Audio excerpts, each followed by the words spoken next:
Hi believers, this is Shubham from the Waya team and today I'm here to provide our union budget analysis and its implication and monthly updates about the market. Let me first begin with key highlights for the budget 2025 which was presented yesterday. First one is a big income tax relief to the public at large.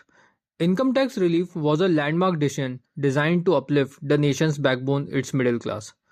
In the budget, the government has graciously extended the tax-free limits to 12 lakh under the new tax regime. This gesture translates into an infusion of approximately 1 lakh into the hands of middle-class households nationwide. Such a substantial enhancement to the disposable income promises to strengthen the middle class families, mainly by benefiting the FMCG sector and durable goods manufacturers, as families find themselves empowered to fulfill their essential needs and aspirational purchases with the renewed confidence. This will boost consumer sentiments in both urban and rural India, which will lead to an uptick in the demand going ahead, likely from quarter 1 of FY26. Second highlight is about maintaining good fiscal discipline. It shows a very good and a merit based use of money. Let's first understand what is a fiscal deficit. A fiscal deficit happens when a government spends more money than it earns in a given year. The government then has to borrow money to cover this deficit, much like taking a loan to cover personal expenses. With judicious use of money as done in this budget, the government don't have to borrow much now to fulfill this deficit. Also, the lower deficit creates the room for possible rate cuts going ahead. Government is showing a disciplined path with a deficit target revised down to 4.4% for FY26 compared to 4.8% for FY25. It's even better than the market expectation of 4.5%. Hence, this is usually positive for the economy. Given the revenue foregone from the tax reliefs, which is of around 1 lakh crores, still the government has maintained a good capex amount to certain sectors while keeping the moderate to flat amount for the other sectors. Of course, the money is limited and hence one has to use it where it is needed most at the hour. Third highlight is good allocation to capex. The government has budgeted capex growth at 10% year on year in FY26 to 11.21 lakh crore from 10 lakh crore approximately in previous year. In our view, the run rate of monthly capex spent will average at around 97,000 crores per month from the coming quarter versus 76,000 crore per month we spent in our last 9 months FY25, which is a huge jump and it will throw very good opportunities going ahead. We believe money will be made where the government focus is strong and allocation has increased reasonably in this budget. Let me list down one by one for the easy understanding which are that sectors. Auto sector is a major beneficiary. This tax relief is expected to increase disposable income in the range of 30,000 to 1,10,000 in the hands of taxpayer, thereby providing a big booster for the auto space, given that people will upgrade their standard of living by potentially buying new vehicle which can either be a two-wheeler or a four-wheeler. Hence, watch out for auto and auto ancillary stocks. PM e-bus scheme allocation has been at rupees 5.1 billion versus just 0.2 billion last year. So basically, Ashok Leland, JBM Auto, Electra, etc., which are into electric buses, they have got a huge allocation. PLI incentives for auto and auto components now stands at rupees 28.2 billion versus just rupees 3.5 billion last year. So again, it is positive for all auto and auto OEMs. This budget is also positive for sectors like capital goods, power, and renewable energy. This budget is focused on giving clean tech and solar manufacturing push by enhancing domestic manufacturing of solar modules, cells, wind turbines, and grid-scale batteries, which will strengthen India's renewable ecosystem. Key beneficiaries include Vari Energies, Premier Energies, Suzlon, and Inox Wind. This initiative will boost local production, reduce import dependency, and create long-term growth opportunities in renewable energy sectors. Nuclear power projects were also announced with aspiration of 100 gigawatt of nuclear power projects by FY47 from just 8.2 gigawatt right now in FY25. The government proposes to bring in private participation in the nuclear power projects, which is beneficiary for NTPC, LNT, BHEL, etc. Reforms in the power distribution and interstate transmission capacity augmentation will also bring in the reduction in transmission and distribution losses. It will attract private participation in the power distribution space, thus improving the entire power generation, transmission, and distribution ecosystem. This will also enable to increase the smart meter adoption. Thus, smart meter manufacturing companies like HPL Electric and Selzer will also benefit. This budget also boosts civil aviation and housing sector. Inspired by the success of Udan scheme, a modified Udan 2.0 scheme shall also be launched to enhance the regional connectivity to 120 new destinations, thereby creating more airports and carry 4 crore passengers in the next 10 years. This will be beneficiary for promoting domestic tourism as well as good for the companies like Indigo and GMR airports.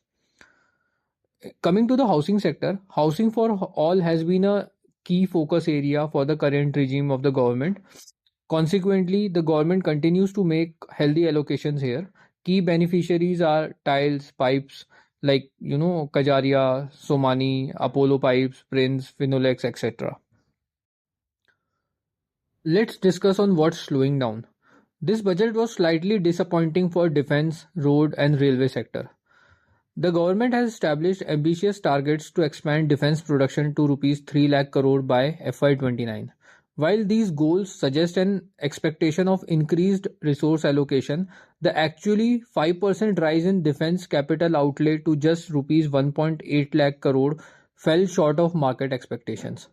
Still, due to some increase, it is marginally positive for defense players like HL, Bharat Electronics, Bharat Dynamics Limited.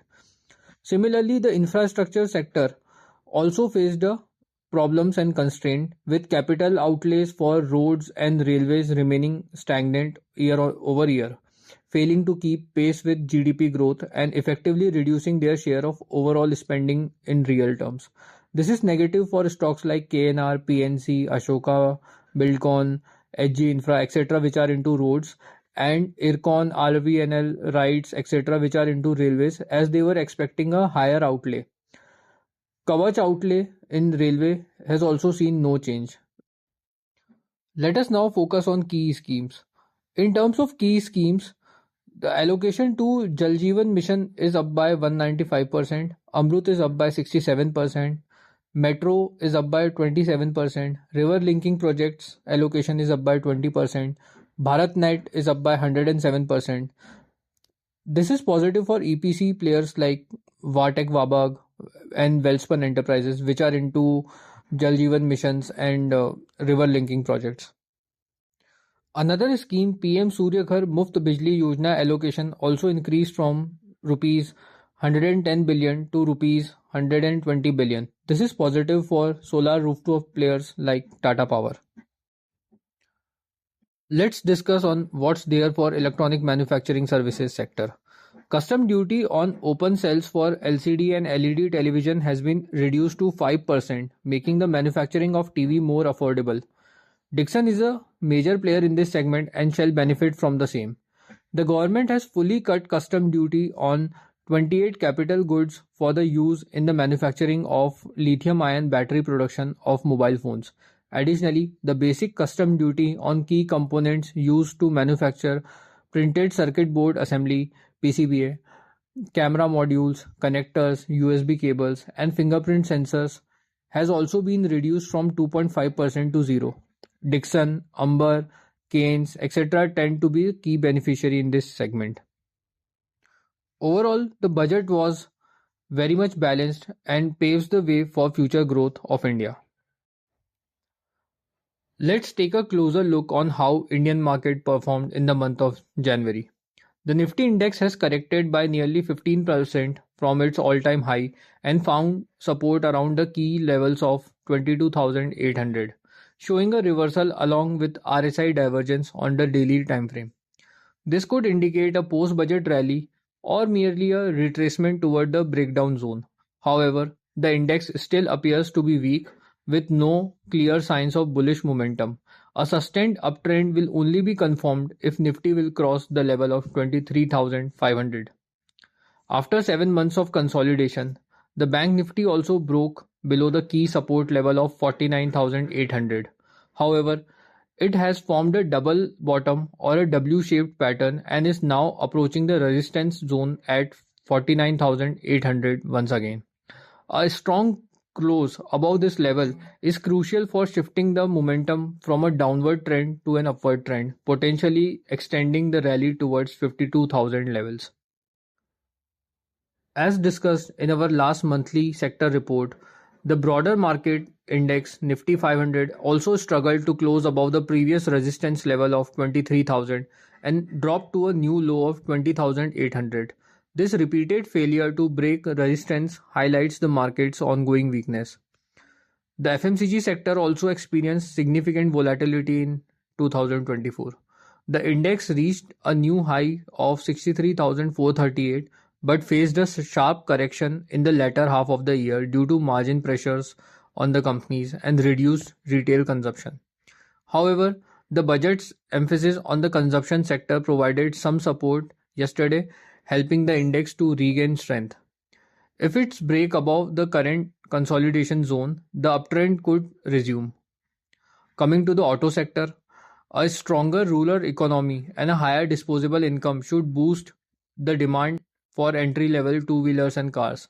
Technically, the auto sector also experienced a strong uptrend, followed by a recent retracement, which could be a healthy correction also. If the auto index manages to close above 24,100 levels, the upward momentum will regain. Supports are placed at 22,000 levels. With a renewed focus of government on boosting the rural economy, the sector has potential to resume its bull run. In this scenario, the two-wheeler segment may outperform. Keep a watch on stocks like Hero Motor, TVS, and Bajaj. Concluding, we believe that the budget is positive for the market in the long term, especially due to its focus on structural growth and job creation while maintaining appropriate balance. The budget's positive aspects may become clearer as the market digests the information. Till then, the volatility should be expected in the short term. One should align portfolios with areas having strong government spending focus and wait patiently as the execution picks up going ahead. That's all for today. Wishing you a profitable trading week ahead.